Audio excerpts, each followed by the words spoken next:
Now, healing and clone tools, we can do so much damage with these two tools. I normally say use these tools, but use them very, very carefully and wisely. Understand how they work, and then there'll be less trouble especially when you're blowing pictures up big, is when you're going to see problems you've created with that.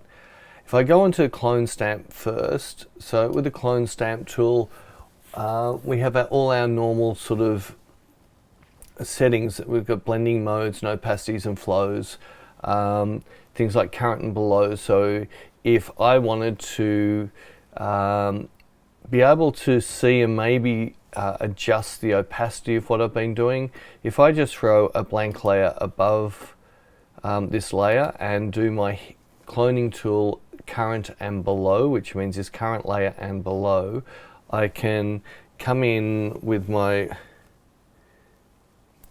area. I can pick something under here. What am I? Oh yeah, it's the reason with the flow. Click there, and I can then stick it in there, and maybe pick there and stick that there. This is just a really bad demo. And now if I turn off this bottom layer, you'll see they're sitting on the above layer, and now I can use all the blending modes to put that in place if I need to, or I can just use the opacity to pull back the opacity of what I've done, just to soften something in a little bit. So that's one way of doing it, or you can do it straight onto the actual layer itself. When you do it this way, it means you can come back and undo something you've done. As a problem, if you do it on the actual background layer, you can't undo what you've done. So if I'm going to delete that, and we'll just start off with a new layer. So one of the things how a healing brush, clone stamp works, it's going to literally clone whatever you've got and replace it to where you put it. And that's fine for some things, but for most things it's not, because with skin, every centimeter on skin, the texture and color is going to change, as well as the hue, the sat, and the luminosity. Which means if I come in here and I decide I want to remove this hair, so I'm going to select a good bit of skin below the hair and then start painting it where the hair is, what you're not going to see, it's going to remove the hair, but when we zoom in a lot, you'll see how we have two blurry areas each side of the hair. Now, it's not going to matter if you're just doing something for the internet, but if you're doing something to go up on a big print and you need to use this a bit, and you can see there it's created a patterning, and there's definitely a blurring area within what's happening there. Clone stamp, I use very little. I sometimes will use a clone stamp and then use a heal to fix some of those problems afterwards, but it has to be something pretty bad for me to grab a clone stamp for. So with the clone stamp, I'll just say be very, very careful using it, because down small you're not going to see the problem. We can still see it there. We can still see something happening there. Other things like even here to here, if we come in here, we're now see how we've lightened that bit? So it's basically taking all the information and replacing it somewhere else.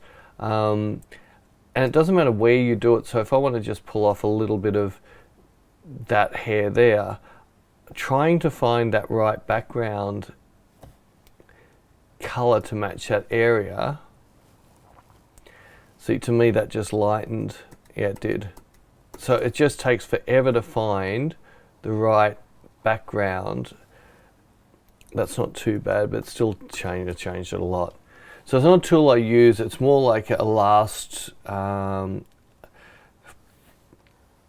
the very end, it's a tool I'll play with. I might have to put on a layer and use blending modes to make it work. So it's not like a go-to tool for me. Oops, don't want to add that. So I'm going to just dump all of that off, but pretty much if I go back to how this tool works, it's a direct copy. So it doesn't matter, if we go there and we can go anywhere we like, it's going to directly copy what we've done. While we're on here, now if we jump across to spot healing tool, and I do the same thing, so let's grab here and I'll just put it up a bit higher. The difference with spot healing, it's only copying the texture, it's not copying so much the color and luminosity. Although the bigger the area you'll do, the less the center will become more like a clone stamp, but the outside edges will become more like a healing tool where it'll bring the colors in around. So if I notice how the colors have been brought in around, so this has been filled out with blue, and the larger I increase it, you'll see it's actually grabbed the color from the area I've put it. If we come to the edges of these two tools, you'll see that we have a feathering, but the feathering isn't quite as, it's not like a blurring, softening, whereas you'll see there's definitely a blurring because it's feathering, it's going to blur off on the edges, whereas we're only on the edges, it's more like a blending of the color rather than a blending of the texture. So if I'm going to use anything to clean up skin and things like that or remove hairs, it's going to tend to be more the spot healing tool. Now, to give you an idea how that works is if I come back to that same bit of hair we did before and carefully select it and come in, you'll notice there's not a lightening and there's not an obvious blurring like the other one had. It's much more seamless. Now there's one other way of doing this too. I didn't used to like this tool, but just a straight spotting healing tool, so you don't have to select the skin. It will content aware. I'm finding this is by far the best. There's a couple little areas I have a problem, but I'll just come in and just use my normal healing tool to fix those little areas. But most of the time when I'm healing, I'm only healing really black things. It's really skinny black things or really skinny white things or dots, the black or white. Anything that's a tonality, I will not I won't heal, I'll dodge and burn it out. So things like this hair here, one of the tricks I can do with the healing brush, so I can come in and select on this line, then if I zoom in you'll see what's happening. I can line up that line, then I can carefully go each side of it. So I can actually remove that dark hair and not remove the light hair each side of it. So it makes it really easy to clean up. I might just clone a bit more hair into there. It's better. So I can use just by carefully taking my time. Now one of the problems with using the healing brush is how the healing brush works. It selects from the texture of the area where I've just done the Option Alt button, selecting the texture. Then it's replacing that texture but bringing the color from around this area here. When I come to something that might have a high contrast, like here, if I want to remove that hair there, there's a chance that I'm going to bring, now see this little pink sort of halo-y thing that just got added to that area? Because it's bringing all the color from here into the healing tool. So whenever there's a sharp edge, so even in here, if I try and heal out along here,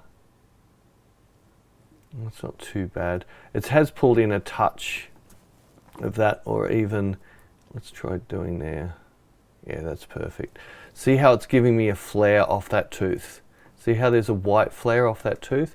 That's one of the downsides with the healing tool, but you can cheat a little bit by zooming in quite close, getting your brush down small, pick the edge, line up with the edge, and then come off that edge and it won't flare. So again, I've picked that edge, I'll line up with that edge and come off. That's flaring up a little bit. The edge mightn't be strong enough there. It's one of those things you just take your time and you can find the right way of removing those things in high contrast areas. The other thing is just small brush doing lots of samples is another way to stop flare happening. just around the difficult areas. The other thing to be very careful when you're doing this is not to create patterns. It's very, very easy to create a pattern which tells you a telltale sign that you've done something there. So if I say healed there and came in here, you'll see what I've done. See how there's a pattern? There's two the same. So you've got to be really, really careful. Be aware that not to create patterns, because when these images start coming up big, that's when you'll see the problems. But up in here, this is a nice area to work on. So in areas like here where I want to just take this out of focus hair off, I just got take my time, I find, and I should be able to line up a few of these. And all I'm doing is lining up hairs to remove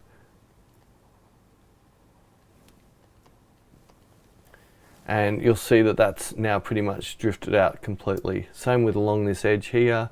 If I start on this edge, I can clean it off to that edge, and that came off nicely. Then start on this edge and work my way up. Start on this edge of the hair, and I can pretty much, I've got a little bit of a bleed, but all of this stuff is very, very slow and picky. But like I said, I only use it to actually move something that's really dark or really light. So on this picture here, it would be pretty much just the white hairs, and there's, oh, that's just a cursor. There's nothing really dark. I would be aiming at working on this image with either the clone stamp or the healing tool. Now, healing and clone tools, we can do so much damage with these two tools.